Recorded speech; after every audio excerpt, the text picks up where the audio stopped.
Então, pessoal, eu estava relendo aqui o Outono da Idade Média, do Johann Huizinga, né? Esse livro que está superfaturado nos sebos brasileiros, mas que o meu, infelizmente, está todo riscado. Então talvez eu não consiga vender ele para comprar uma Shinerai, né? Tem uma passagem nesse livro, uma passagem muito curta, porém muito luminosa, na qual o Huizinga ele tenta diferenciar a era moderna da medieval, baseado no fato de que, enquanto para o medieval o grande pecado, ou seja, a raiz de todos os males, é a soberba, para o moderno é a avareza, né? Uma versão materialista de um vício teológico. Enquanto a soberba é um pecado teológico, ou seja, é a tentação de competir com Deus, a avareza é a sua versão terrestre, mundana, mesquinha talvez, né? É um pecado totalmente acomodado à dimensão materialista e financeira com que nós aprendemos a ver o mundo. Enquanto a soberba é o pecado de Lúcifer, o anjo que chegou mais próximo de Deus, etc., a avareza é o pecado de Judas, que vendeu Cristo por algumas moedas trocadas. O que o Huizinga está falando, em outros termos, é que nós modernos somos incapazes de conceber as dimensões teológicas das disposições humanas, né? E tendemos a acomodar não só os vícios, como também as virtudes, à mesma dimensão materialista, financeira, com que nós aprendemos a ver o mundo. O nosso horizonte é mais estreito do que o horizonte medieval. A soberba, por mais que seja um vício, um pecado, etc., é um vício raro, né? Não é todo mundo que é capaz de ser soberbo. É um vício que demanda aí uma certa disposição de espírito, uma certa força de vontade, uma disposição que poderia, talvez, numa matemática um tanto quanto dúbia, ser transformada depois em uma virtude, né? Caso fosse redirecionada para o bem. Daí que o grande profeta do nosso tempo, o senhor Kanye West, tenha dito numa entrevista para o Joe Rogan que Deus abençoou ele com um ego gigantesco. I feel like God says to me, like, haven't I given you enough? And I gave you an ego that helped you overcome all these, roadblocks and smoke screens and people telling you what you can't do. Now you need to realize when you're doing things for your ego and when you're doing things for me. This is like. Uma boa maneira de compreender essa distinção é quando a gente pensa, por exemplo, na nossa realidade política. A diferença entre a política burguesa, a política democrática e a política aristocrática. Porque quando pensamos em um mau governante, em um mau líder, o que nos vem à mente não é um Nero, não é um Gengis Khan, mas um político corrupto. Um político ordinário, um político de todo dia, com terninho lá acinzentado, papada debaixo do queixo, um avantajado bucho de saúde e dívidas acumuladas em restaurantes finos de Brasília. A corrupção, que nada mais é do que a avareza com o dinheiro dos outros, é esse grande mal da nossa política, né? Sem ela, o Brasil seria um país próspero, feliz, alegre, maravilhoso, com todas as suas riquezas naturais bem aproveitadas e tudo mais. Bastaria que as pessoas não fossem mais corruptas que a política brasileira andaria às mil maravilhas. Ou pelo menos é o que as pessoas gostam de dizer. Da mesma forma, quando tentamos imaginar um bom político, né, ou seja, um grande líder, um exemplo de governante, o que nos vem à mente não é um Marco Aurélio, não é um São Luís, mas um político honesto. Alguém que simplesmente não roube. E a honestidade, enfim, né? A honestidade, embora fosse de fato muito bom que aparecesse pelo menos um político honesto no Brasil, ela não chega ainda a ser uma virtude. Não chega a ser uma qualidade, uma prova de caráter, enfim, né? É apenas o cumprimento de uma regra cívica, de não roubar o que não é seu. Ou seja, nós não esperamos dos nossos governantes nem grandes vícios, nem que eles sejam grandes tiranos como os déspotas da antiguidade, nem grandes virtudes, nem qualquer tipo de heroísmo, coragem. No máximo, ele vai ser alguém honesto, e na pior das hipóteses vai ser alguém corrupto, ou pelo menos é o que nós gostamos de pensar. Isso não significa naturalmente que nós estejamos imunes a esses grandes vícios ou a essas grandes virtudes, né? Essas coisas ainda aparecem, ainda fazem parte das potencialidades humanas. Mas apenas que quando elas enfim aparecerem, nós não vamos saber reconhecê-las. E não sabendo reconhecê-las, não vamos também saber como contê-las. Daí que quando aparece algum líder cuja motivação não seja apenas financeira, né? Ou seja, que não vá ao poder apenas para enricar, e talvez tenha intenções até mais nefastas do que isso, nós não sabemos sequer como lidar com ele. O exemplo mais óbvio para essa incapacidade moderna em reconhecer a natureza do mal é o próprio nazismo alemão, né? O próprio Adolf Hitler, que por muito tempo, né, antes de chegar ao poder em 33, foi esnobado pelos intelectuais alemães que subestimavam o nazismo, né? Achavam que era apenas um movimento de massas, uma excentricidade, uma coisa esotérica, mística, que não tinha espaço no mundo moderno, né? Dentro dos valores humanistas. Por muito tempo, entre a intelectualidade europeia, A explicação mais aceita para o surgimento do nazismo foi a do livro do John Maynard Keynes, o The Economical Consequences of the Peace, um livro de 1920, eu acho, mas que foi recuperado na década de 30 por intelectuais que tentavam explicar o fenômeno do nazismo, atribuindo a ele como sua principal causa o ressentimento instaurado no povo alemão pelo Tratado de Versalhes. Ainda hoje esse é o argumento mais utilizado pelos nossos professores de história do ensino médio, e eu, enfim, não estou dizendo que o argumento é errado, mas apenas que ele não basta, porque tem alguma coisa ali no nazismo, alguma coisa de perversa, de atemorizante mesmo, que tangencia questões mais profundas, como o problema do mal e a motivação da soberba.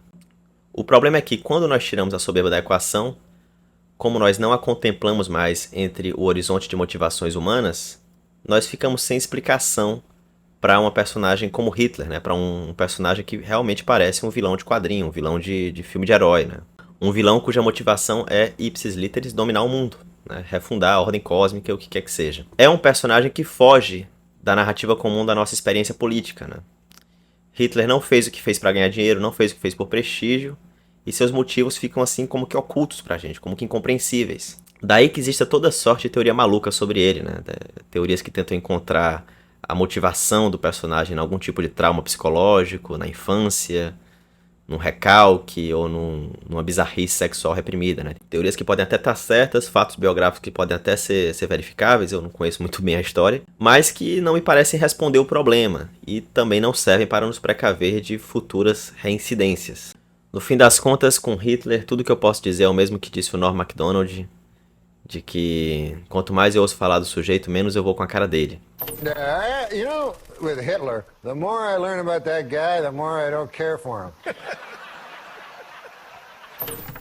Um outro exemplo dessa nossa incapacidade em interpretar a disposição da soberba é o filme recente do Napoleão, do Ridley Scott, né? Um filme que foi muito criticado, às vezes de forma justa, às vezes de forma exagerada, por suas muitas imprecisões históricas. O Napoleão interpretado por Joaquin Phoenix não é o Napoleão imponente, intimidador, o gênio ou prodígio militar que a história nos mostra. Não é o homem extraordinário de que falava Raskolnikov no Crime e Castigo de Dostoiévski, nem o grande imperador sob cuja sombra Stendhal escreveu todos os seus principais romances. O Stendhal, inclusive, chegou a servir o exército francês, conheceu Napoleão e sempre foi muito impressionado pela presença do imperador, chegou até a escrever uma biografia famosa de Napoleão, né? Em vez disso, nós temos um Joaquin Phoenix um tanto decadente, de 50 anos, fazendo o papel de um Napoleão que, no cerco de Toulon, por exemplo, tinha apenas 24 anos, né? Ou seja, estava no auge do vigor e do entusiasmo da juventude, e que no filme é retratado como uma figura decrépita, né? Um Napoleão que não sabe se é histérico ou estoico, e que se comporta quase sempre de forma destrambelhada, desajeitada, insegura, enfim. Em vez do grande gênio, nós temos um homem comum, inseguro, cuja grande motivação de sua personalidade vem do seu casamento frustrado com Josefina. Ridley Scott tenta humanizar o personagem, afastar ele da glória, mas o que ele faz no processo é banalizar ele, né? É criar um Napoleão ainda mais inverossímil, que é basicamente um corno manso que, menos por mérito do que por acaso, dominou toda a Europa, inexplicavelmente. De fato, o casamento de Napoleão com Josefina é muito interessante, porque é uma relação que começou ali como um típico casamento por interesse, e que depois parece ter evoluído para uma coisa realmente mais profunda. Mas a ênfase que o filme dá nisso é como se, sei lá, você tentasse fazer um filme sobre os Beatles falando apenas de John Lennon e Yoko Ono, né? Além disso, vale lembrar que Napoleão sabia o que estava fazendo, né? Que ele sabia do passado de Josefina, e que os casos extraconjugais não escandalizavam tanto a sensibilidade francesa quanto a inglesa na época. Na França é até comum e talvez até preferível que seus reis sejam grandes cornos, né? Uma coisa bem vista entre os franceses. Mas enfim, eu não estou aqui para ficar pontuando imprecisão histórica com o filme, né? Até porque elas não interessam tanto. O grande problema do filme, na minha opinião, é justamente isso que o Huizinga aponta, essa dificuldade moderna em conceber a motivação da soberba. Porque quando eu penso em Napoleão, a primeira coisa que me vem à mente é aquele famoso quadro do jovem Napoleão estudando na Academia do Exército, com a sua silhueta ao fundo, marcando todo o território da Europa, como se ele já planejasse cada passo que tomaria a seguir. Ele é um personagem, talvez um dos grandes exemplos históricos disso, completamente movido pela soberba, pela vontade de dominar, pela vontade de fazer coisas grandes, nobres, etc., né? Uma figura que inevitavelmente inspira certa admiração também. Porque ao contrário de Hitler, a sua motivação não é apenas vil. Mas como essa disposição, né, a motivação da soberba não pertence ao nosso horizonte, nós filtramos de personagens assim a sua grande motivação e precisamos inventar ou exagerar outras, né?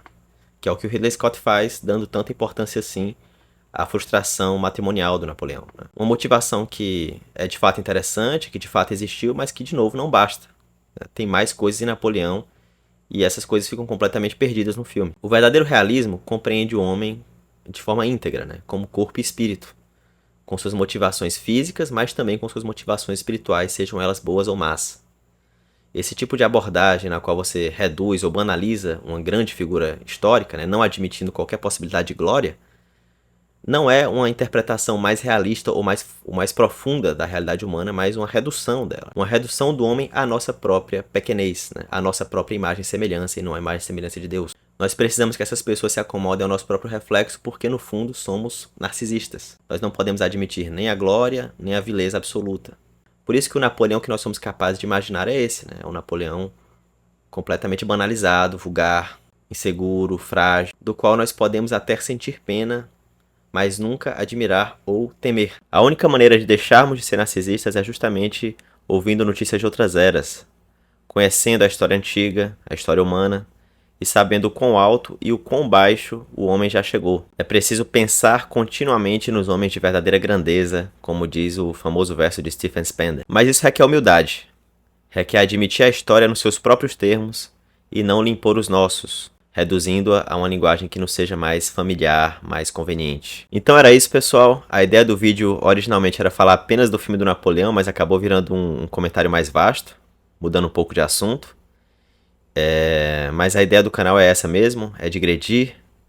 Eu não faço resenha, não faço review, não dou nota. Livros e filmes para mim não são fins em si mesmos, né? São apenas pretextos para pensar em outras coisas, para pensar na vida. Mas eu espero que vocês tenham gostado do vídeo. Peço que vocês curtam, compartilhem, se inscrevam, se ainda não forem inscritos, comentem as suas impressões, deixem sua opinião abaixo, se você concorda ou não comigo. E é isso. Tamo junto, grande abraço, fiquem atentos para os próximos vídeos.